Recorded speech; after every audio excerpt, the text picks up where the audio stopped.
তো ওর কাছ থেকে জেনে নেবো আমাদের অল ডিফেন্স একাডেমির পরিবেশ কেমন, পড়াশোনা কেমন এবং আমরা মাঠে যাব বা মাঠের পরিবেশ কেমন এই সমস্ত। তো জাস্ট প্রথম দেখে নেবো যে ভাইটা কোথা থেকে এসেছে।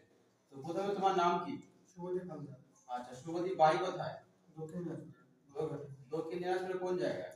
বালুরঘাট। আচ্ছা, তুমি তো আমাদের অল ডিফেন্স একাডেমিতে এসেছো, তো এখানে কয়েকদিন আছো, তো পড়াশোনা করছো বা হোস্টেল এই সমস্ত পরিবেশগুলো কেমন? ভালোই। আসছি আমি যেদিন থেকে ভালোই, পড়াশোনা ভালো হচ্ছে, খাওয়া দাওয়া ভালো হচ্ছে। আচ্ছা, তো যে সমস্ত ভাইরা বালুরঘাট থেকে দেখছে বা দক্ষিণ দিনাজপুর থেকে, তাদেরকে কি বলতে যাচ্ছ? তাদেরকে বলতে যাচ্ছি ওনারা আসতে পারে এই জায়গায়, তাতে লাভ হবে না নাকি? আর এছাড়া শুধু দক্ষিণ দিনাজপুর কেন, অন্যান্য পশ্চিমবঙ্গের মধ্যে অন্যান্য যে জেলাগুলো আছে, জেলার ছেলেমেয়েদের কি বলতে চাইছো যে তারা আসলে অবশ্যই তাদের এখান থেকে যে স্বপ্ন আছে ডিফেন্স হয় সেইগুলো অবশ্যই তাদের সুবিধা হবে নাকি? হ্যাঁ, তারা এখানে আসতে পারে, এখানে আসলে তাদের স্বপ্ন সত্যি পূরণ হবে।